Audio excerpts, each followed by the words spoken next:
Welcome to the Book of Balance podcast, where real stories meet real numbers. I'm your host, Patricia Oholeguy, your bookkeeper and believer that business should serve your life, not consume it. Each week, we sit down with entrepreneurs who've built their dreams from scratch and learned to balance their books, their boundaries, and their energy along the way. Ready to turn the page on financial stress and write your own story of clarity? Let's dive in.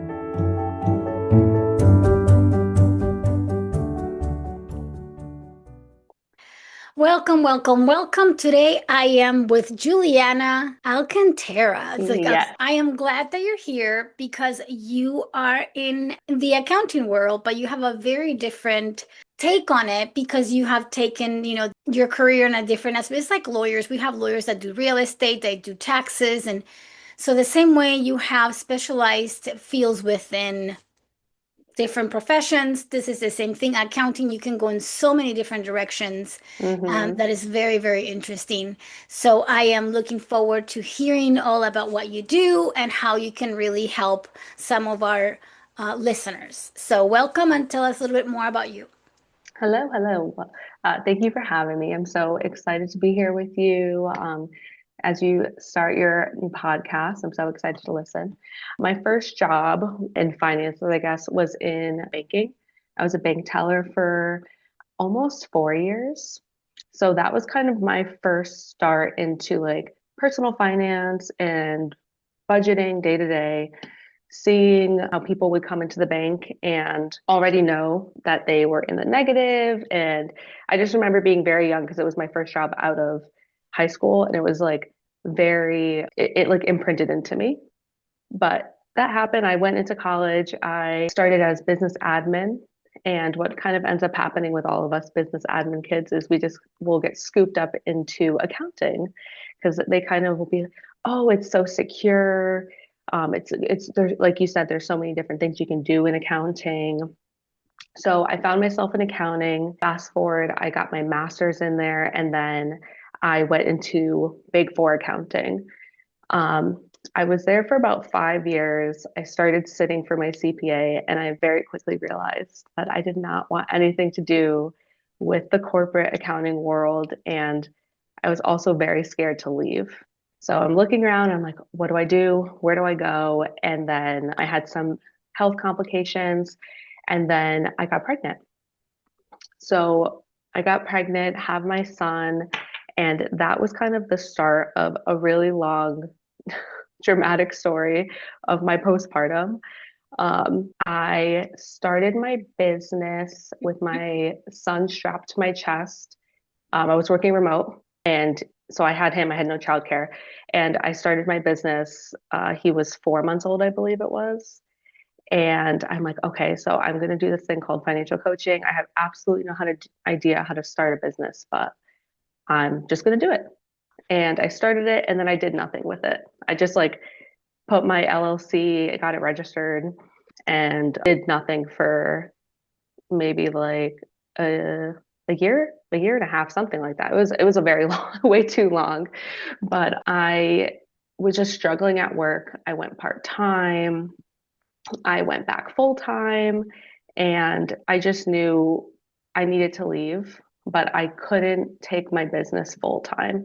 So I want to say once I actually started like actually trying to build my business, it was probably almost 2 years, give or take, after, or maybe like closer to a year and a half. But after I had registered my LLC, I finally started going out there and trying to, I got business cards, I did all the things.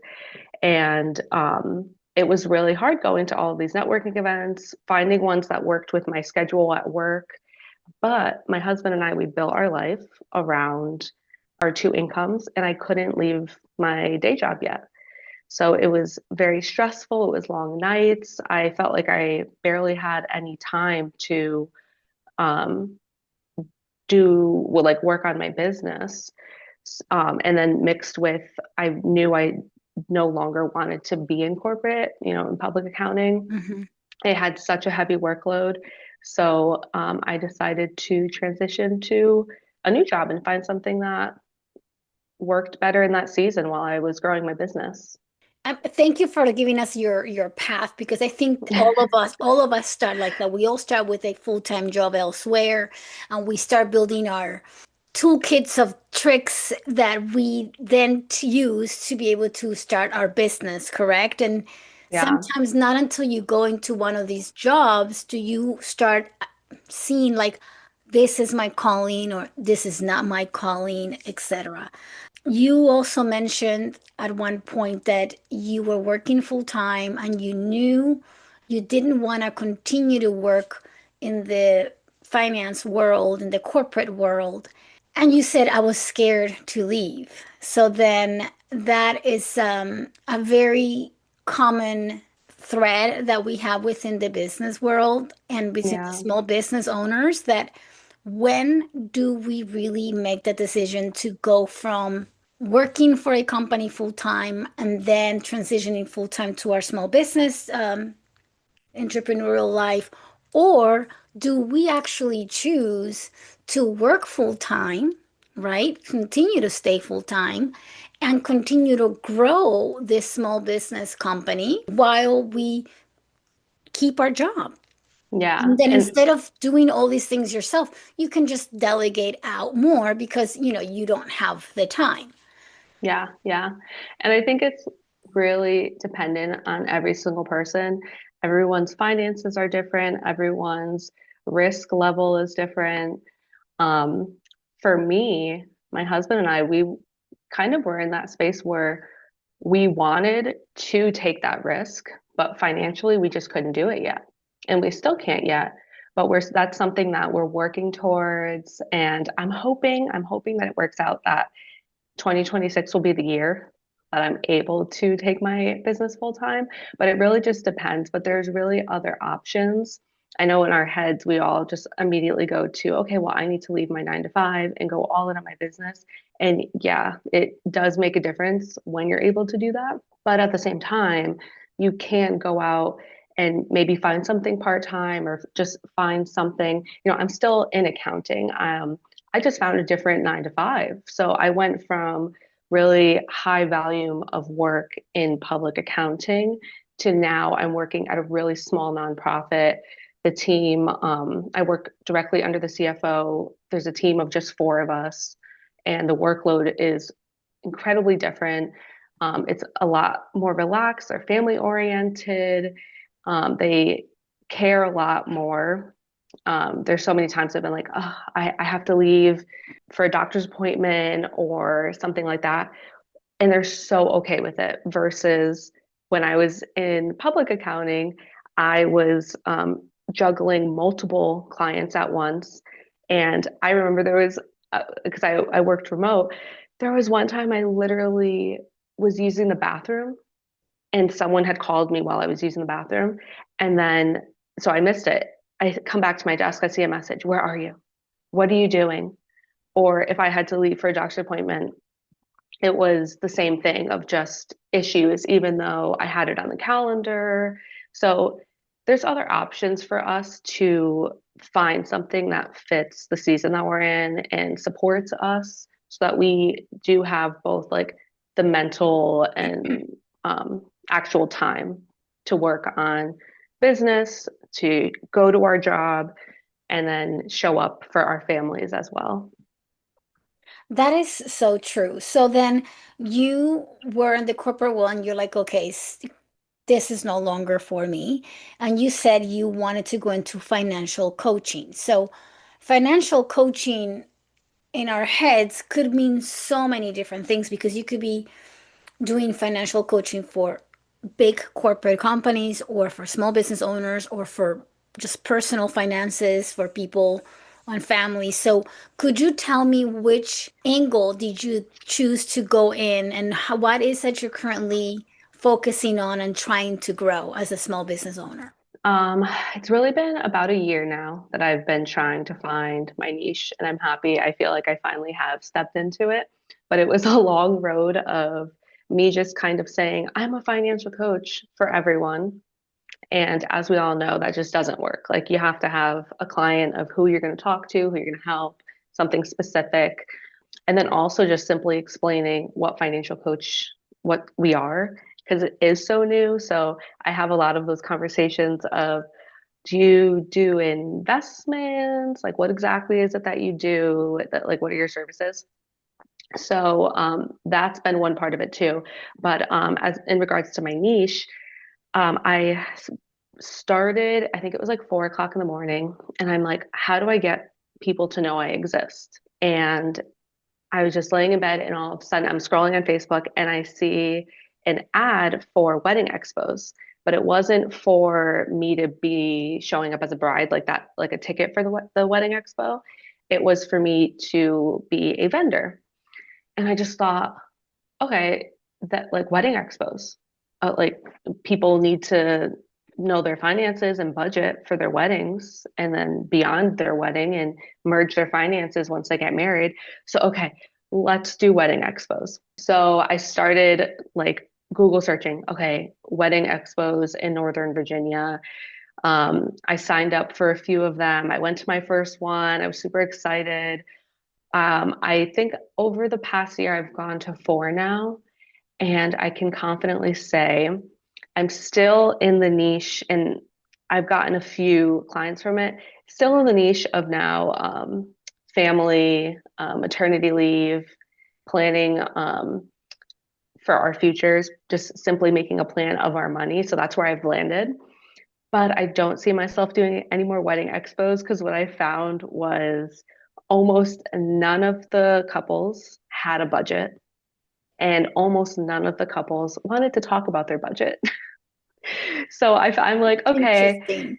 yeah. And I mean, the reward um, for, if I was able to at least get one client at these expos compared to the price, it was great. But just no one wanted to think about their like every single They couple. were They're like, I'll still in think their about it honey. after. Yeah, they were on their honeymoon. They're not thinking about money yet. I mean, I even had a few couples who go, oh, we're going to talk about that on our honeymoon. And in my head, I'm like, oh gosh, that's probably not a great honeymoon conversation. Like, let's get ahead of it. As they say, you can bring the camel to the water, but you can't force it to drink. So I have couples and families who I work with, but unfortunately, no more wedding expos because it seems like couples at that point just aren't ready yet to have those conversations. Well, those are all great points. And you did something that, I work with other business coaches, and one of the big things we talk about, and of course, I help people with their finances and, doing their bookkeeping. So I get to see a different perspective of businesses. And I've always been a business owner, so I can relate in all aspects. You hit it in the nail when you said, when I knew I wanted to start a company, and when I started it, I didn't have it all together. You said that at the beginning of the session. Hmm. And then you said it took me about a year to find my niche. And the reason why I'm repeating these things is because a lot of people who want to open a business wait until they have everything organized and ironed out to then start their company. And I Yeah. think you have saved yourself a lot of time because a lot of people who wait then create this idea all from beginning to end in their head of what their business is going to be and what they think they're going to be serving without realizing that not until you're in the trenches do you really understand your audience and what their needs are to then identify a niche where you fit well. Yeah. Right? Yeah. So, for example, in my case as a bookkeeper, yes, I do white glove services. But now that I've introduced myself into a lot of social media groups because I wanted to kind of socialize in a more virtual way since this is our new reality, I came to realize there's a lot of small business owners who are earning between 100 and 150, maybe close to 200. But when you're in that 100 to 150 range, can you really afford outsourcing your bookkeeping services? Probably Hmm. not. But if you don't have a bookkeeper or if you don't have your bookkeeping in order, it might also hinder you to go from 100 to $250,000 a year. So you kind of need both to kind of grow. But if you can afford to have a bookkeeper, how are you going to know your numbers to then be able to understand how to really strategically grow your company? So it's almost like a catch 22 for a lot of small business owners. But Yeah. once I came into the social media world, I realized there's a need for that middle group. And that's where I created the membership, the Clarity Compass, because I realized let's meet once a week, let them do their own bookkeeping, and let me just coach them as their instructor once a week so they actually get the tools they need so then they can look at their reports and make financial decisions to then get to the 250,000. And then I'll be like, girl, you're working too hard. You're too big. You gotta you have to outsource it. Let me handle your books and you can Hmm. go and make more money. But how do you get there? Yeah. Yeah. This is such a good thing. And I have so many things running through my head with this. Okay. So first off, starting business is like hands down one of the hardest things that I have done because just from simply starting it with your LLC, and then you get stuck on all these little things of like your business email, your website, choose to have one, bank accounts. I mean, each individual part of building the business is its own thing. And it's I think a lot of that took me a long time. And I will say I wasted a long time of trying to perfect stuff and figure out just how to start the business. And I think if I could go back and tell myself what I should have done is exactly one of the things that you're building as well is just finding a membership, finding a room. I started going to these networking events, but I was only thinking, okay, who can I find who either they can be a potential client or connect me with potential clients.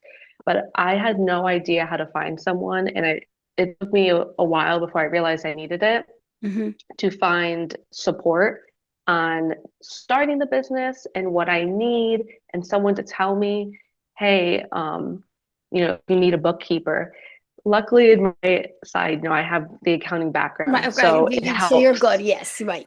It helps, but I know that's absolutely at some point, once my business hits a point, I am not going to be taking on my own books. I will bring on a bookkeeper and investing in, even whether it's small or large, in people that will help you build it, teach you. It really just helps so much. And I think over the past like 5 months, because we're both in Made for Mothers, Hmm. once Right. coming into that group Yes. and meeting all of you wonderful women and all the knowledge that you guys bring, it's helped me so much. And I feel like I've grown in the past months, learning from everyone in this circle. And again, you learn so much from other small business owners. So being part of a group can really help you um, grow Yeah, because they show you different perspectives.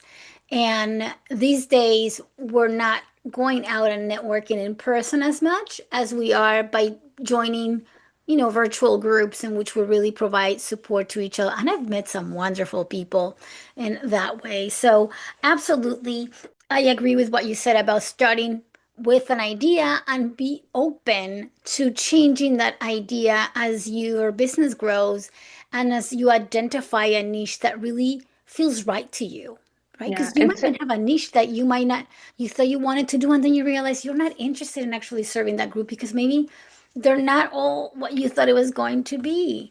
So now Yeah. that you have identified your niche, what is the next thing that you have on your mind that you're trying to continue to grow this business? So first, I just wanted to add, I love everything you said about, you know, finding your niche, and also just don't be afraid to do that, because that was a part I was like, oh, well, I need to help everyone. And I talked to someone and they're like, well, no, it's so much hard to market and to talk to people. And I would go out to events and people, I remember one gentleman, he was so honest with me and it really helped. And he's like, I love what you're doing, but you need to break it down even more. Like you have it like such a wide scope. He's like, I don't know who to send you. He's like, I want to help you, but I can't. And it can be scary sometimes to kind of say, it almost feels like you're shutting the door Yes. to some people. Yes. but it helps, and you find so much more clarity, where before it was like, oh, I'm just helping everyone create a plan, or a financial plan. And now it's like, I'm helping couples create a financial plan so that they can feel aligned, and they could change their mindset to pass down to their children and build their futures. And it helps so much more to niche down and know exactly who that client is that you're helping, compared to like opening up the floodgates to everyone. Because And I have a perfect example. mm, You know, when you're looking for childcare, you don't look for a school and a teacher specifically that works with children from 0 to 18 years of age, right? You look for a preschool or you look for elementary school or middle school, but even education has been niched. So we don't even look for someone who's an educator, quote unquote, and covers all ages. Right? We don't do that. yeah, And we even look at infant care specifically. And then we look for a 3-year-old classroom. And then we look for a 4-year-old classroom. So we have even broken it down to that level when we're like looking for those services. So you can apply that same concept to any business. You yeah, have to yeah, niche down for people to identify with you. Because yeah, if you want to be vanilla, then there's vanilla everywhere, like, and it doesn't really make sense, and it's kind of a bland flavor, like, but once you decide, no, I'm only gonna do this and this, and people like one thing. People love when you have a niche and you say no. When you say, no, I cannot help you because I only provide this service, people respect you even more because now they see the value on what you do. But when you say yes to everything, you're kind of diluting your services, you're diluting your expertise, and it gets very confusing. And then you don't know what you really do, right? And you lose yeah, that niche. Niching is really important and it is very scary, yeah. but it is one of the It basics took that a me lot of months. but marketers will tell you. And once you start again, but you are willing to risk it and go in and figure it out. So I think it's great that you kind of had to discover because you also were able to identify what worked for you, what the needs were. Like now you knew wedding planning, budgeting was not a good idea out the window. You had to Hmm. adjust. There's a need for family financial planning. Okay, I know I have a lot of girlfriends who are pregnant and they don't have a plan for how they're going to budget for when baby gets here and they can do a 3 to 6 month maternity leave plan. So there's a need for that because in this Yeah, country, okay, because other countries don't have to worry about, but in this country, we don't have a approved maternity plan in which they pay for you. yeah. They And just I'll kind don't. of piggyback off on that from your previous question of what's next. So, right now, I'm really focusing on one-to-one coaching with my clients. And in the future, I am hoping to do more. I have a program that I've been working on, but your simple financial literacy, because there's so many things that we have not been taught when it comes to our finances, like such simple things.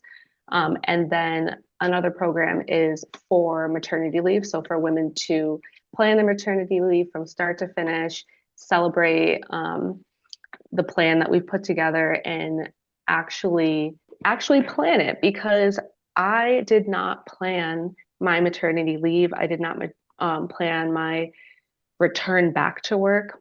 I didn't want to think about childcare. I could not think about bringing my child to daycare. I'm like, I work remote. So I'm just going to work remote and take care of my baby. And that was insane. And my family and my husband's like, okay, like that's what she's doing. They're all like, scared of the postpartum mom. But I didn't want to hear it. But I needed to have that conversation. I needed to face the reality of that I can't take care of my baby and work at the job that I was working at. Right. It failed miserably. So I want to help women because it's scary, it's intimidating. One, to look at your finances, and two, to think about, it's already scary to think about bringing a child into the world, but then how to care for it, take care of it. So those are what's to come next year, and I'm really excited for it. Okay. Yeah, that sounds a lot of like that sounds like it's gonna be great. And like you said, so did you say you're already working with moms who are planning their maternity leave? I've been talking more with some moms. I have not, I'm working on the program, have not launched it yet, but it's in the works. Okay, so that's what you're gonna be working on it. So for those who are Yeah. listening, we will have notes. We'll have all her information in the notes, which I'm sure you'll mention it towards the end of the show. Yes. And you I have a can wait find. list on my website. Oh, there you You can go. find it See, there. there we go. So she has a wait list for you to schedule. It's never too soon to start talking about family planning, really, when it comes to the financial piece. Just like as soon as you find out you're pregnant, you need to start looking for childcare. As soon as you know you want to have a family, you need to start planning on how you're going to be able to manage that to make sure that you are comfortable and that everybody is financially at peace while you're still staying at home and taking care of the baby when they're super tiny. It's the best time ever. So the last Yeah, thing you want to yeah. do is be stressed over that. So that's actually a great program. I can't wait for you to launch it, and we'll make sure that people will go to your website and get access to that. So that sounds very, very interesting. So now, what is the current coaching that you're providing? So right now I have, it's called a financial audit. It's a 2 hour one-on-one call. Once you schedule it with me, I send you some homework. It's a short questionnaire so that we can really dive deep into what your goals are, what you're struggling with, what's some things you've tried out that hasn't worked. And then I give you an Excel sheet for like a loose budget to put together.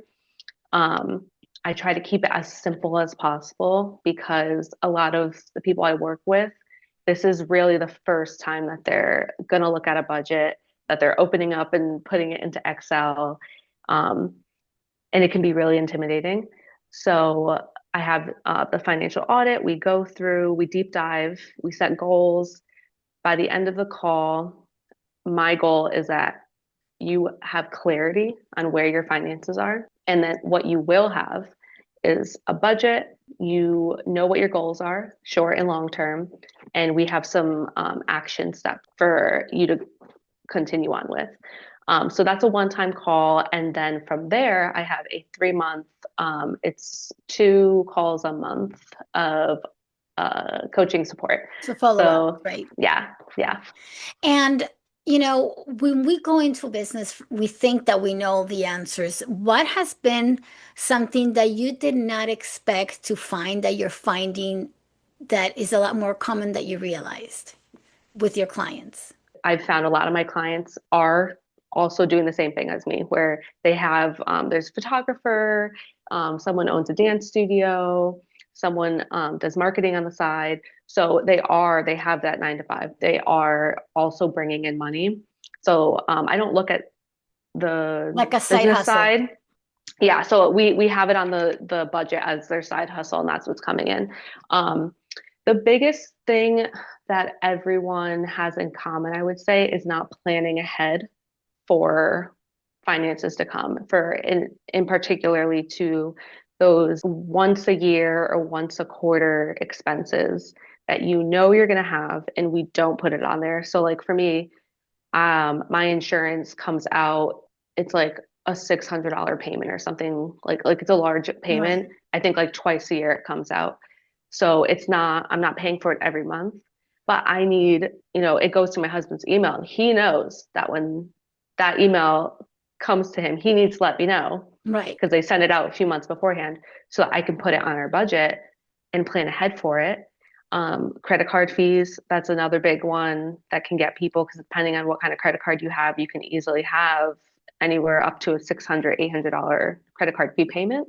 So I think that's the number one thing that I see people not doing. And that is something that we go over in my financial audit so we can address that. That's what I love about when we do this is like when we go into a business, all of a sudden we realize like, oh my God, like I hadn't thought of what my clients needed, or sometimes because we do this every day, we think that people may understand it or not understand, or vice versa. They might be, like I said, I never realized that there was a whole group of people that didn't have access to bookkeeping, Mm, until I was like, why they're not, I'm like, well, I can see why they're struggling to grow.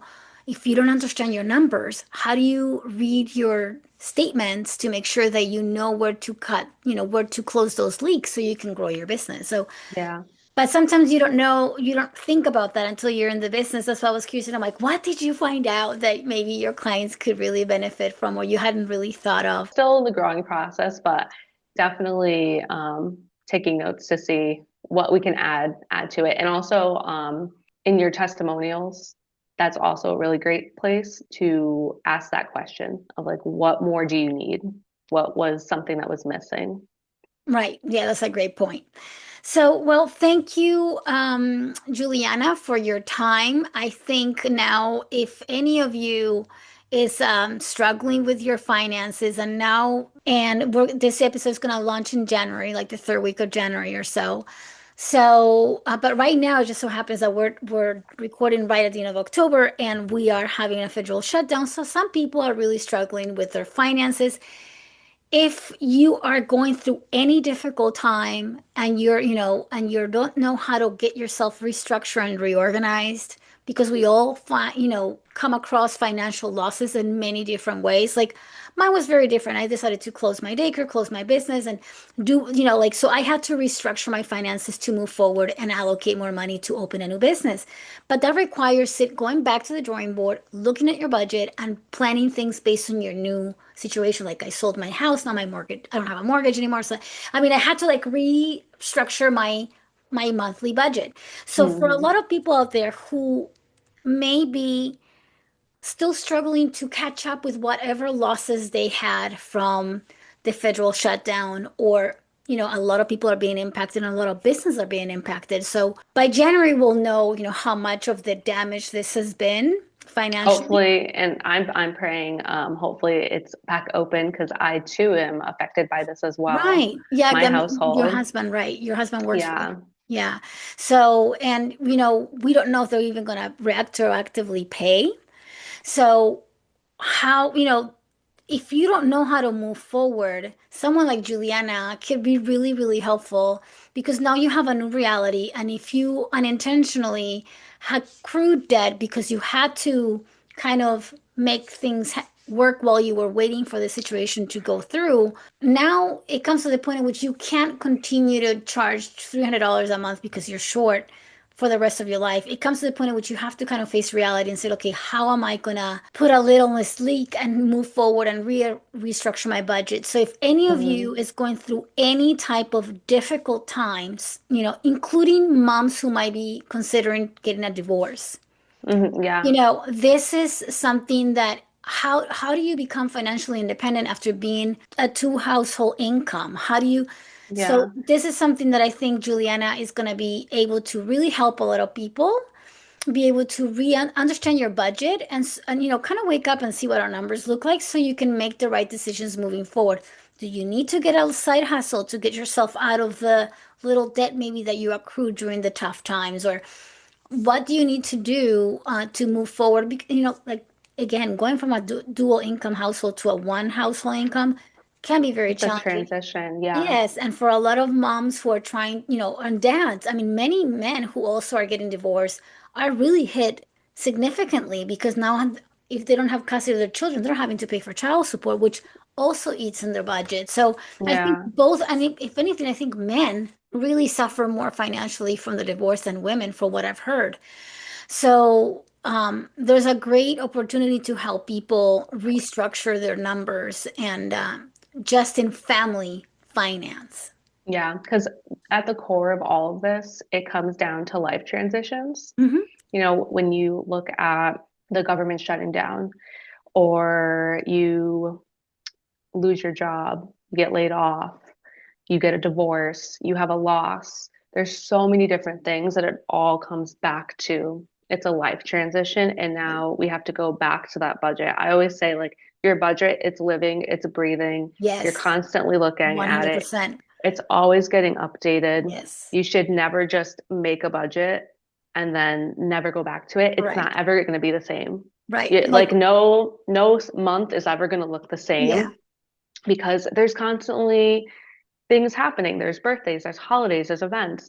So at the core of it, it's exactly what you're saying of those life transitions and being able to cope through it, have support through it, and have someone to help you make those decisions and um, give you options for what Yeah. you can do.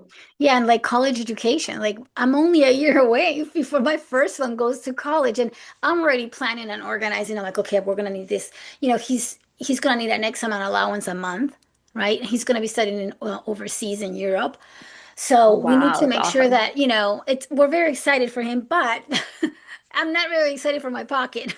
Yeah, I'm having to really, I have to plan and allocate and organize. it's a transition. It's a transition, and luckily we have a two household income for my children because dad is very supportive of them as well. So they're very fortunate that they'll be able to get both of us to allocate funds for them to go through school. But we both have to budget and plan and organize and have conversations of how much is the college tuition going to be, how much is going to be the room and board, etc. Yeah. So yeah, we're very fortunate. We need to make sure that we allocate for everything. Um, And I think, you bringing this up, this is also a good example of having these financial talks with our kids on top of it. mhm. Like I remember when I did the words, it's been so long since I've been in college. I commuted in college. I didn't stay on campus, but I remember I wanted to, and I wanted to go out of state, and I was so excited. And my mom brought me like a budget, and it was two pieces of paper, and one budget was if I what my student loan would be if I went out of state and went to this private college on campus. And then she was like, okay, this is what your budget would roughly be if you continue to commute, if you continue to work at the banking job where they paid some Part of money it. for, Mhm. yeah, they paid for it. This is what it would look like. And, it's really easy to sign a loan when you're not thinking about it. Right. But it's a really great conversation to start having them think about it of, okay, this is what, an income looks like once you get out of college, and this is how much money you'll have to play with at the end of each month. So I think that's also really important too, is no matter Well, how young or we old may your need kids to are to have a talk about different, I think we it. have room for a completely different podcast because if we want to talk about family finance, there's a whole piece about how do you educate children about financial planning because financial planning doesn't start, which I'm sure it didn't in your case. I'm confident. It was not the first time that your mom talked to you about budget when she brought you that spreadsheet, obviously, right? No. So by then you were very aware about having to work for things, earning your money. You had those basic concepts that had been most likely taught during your childhood that sometimes we forget the importance they have. A lot of generations, especially when you come from a generation in which you didn't have a lot of financial means, a lot of us as parents, we want to overcompensate because we never had those things growing up. So now that we can afford them, we are gifting all these wonderful things to our children, and our children are losing value for what things are worth. And Mm, it's a wonderful thing to give gifts. It's a great feeling to give, but we also have to understand that what is our purpose with our children? Is it to, prepare them for a society, or are we want to, what is our goal? And by teaching our children that they have to work for things, that they have to earn them, and that things have value, is gonna prepare them to understand budgets, working, having to I don't know where yeah. we got this from. I guess it was always in my head. My kids were 5 and we were going to Target, and depending on the day, if their budget was 5, 10, or $15. And so they had to look for a toy that was within that budget. And if we went to a bookstore, they had a budget. So I knew how much a paperback would cost if it was $7.99. I knew a hardcover would be $14. So depending on the week and my budget for that week, whatever, I'll be like, oh, you can have up to $10 for a book or use $7 or $8 because I knew they could get a paperback book or something. So depending on, you don't have to go and spend a lot of money, but you can have them use the budget. Like once my son forgot his PJs and he was freaking out because he didn't want to sleep without PJs over the weekend at the beach. So we went to Walmart and they had a budget. and I think I made it $25, and Hmm. they could buy PJs, clothes, or toys. And so he had to work long and hard what was important to him. Yeah. See, okay, so this is a whole, like you said, a whole Yeah, other podcast. So I feel like absolutely. we're So, gonna have to yeah, we're talk gonna start. Anyhow, about the the kids point is because follow yeah. Juliana because what is coming. We're definitely gonna have a great conversation about how do we help families with their financial education for children. I think there's room for Yeah. great conversations on that. Yeah, because it But is, let me just say, it's something that when it goes into your mindset, like what those little moments when your kid, right, 2, 3 years old, the way that we act with our money, it directly, right then and then, that's when they start learning about sure, money. So for we sure. have to have Yes, more yes, talk yes, yeah. about that. So absolutely. So I guess you have to follow both of us because we're both, I have a background in education and teaching young children in my previous life, and Juliana is Mm. working now with families. So we're definitely gonna probably come up with some great idea. Anyhow, thank you, Juliana. Where can people find you? You can find me on my website. It's fhscoach.com. And I'm on Instagram most of the time. So that is at your financial health coach. And I hang out a lot there. So you'll find Excellent. me on there. Excellent. So we're going to put all that information on the notes so you'll be able to reach her and be able to set some time with her so you guys can all get clear some of our financial blockages from previous lives, generational traumas that we may all have, Yep. Yep. and make sure that we get on the right track and we have an incredible, hefty college fund for our little babies. So, Yes. again, thank you, Juliana, for your time. And for Thank all of you. you who are in the Book of Balance podcast, keep on listening, keep your clarity, and we'll see you on the next episode. Bye. Thank you for joining me for today's episode of the Book of Balance podcast. I hope you enjoyed our conversation and found value in the insights we shared. Make sure you subscribe so you never miss a future episode. And as promised during the show, you'll also find a link in the description with today's guest information, website links, and all the mentions we talked about during the episode. And if you're a do-it-yourself entrepreneur, you can join the Clarity Compass method at claritycompassllc.com. It's a monthly subscription where business owners like you dedicate just 1 hour each week to work in their books, get their questions answered, and stay consistent with their support of a community committed to financial clarity. Now, if you'd like to connect with me personally, head on to my website, oholeguy.com, to schedule your complimentary 15-minute consultation. It's the perfect way to get your personalized bookkeeping questions answered and explore how the white glove services can support your business. And on the last note, remember, we are not lawyers or financial advisors. Everything shared here reflects our professional opinions and is provided solely for educational purposes and entertainment purposes only. So thanks again for listening, and until next time, keep your compass set on clarity.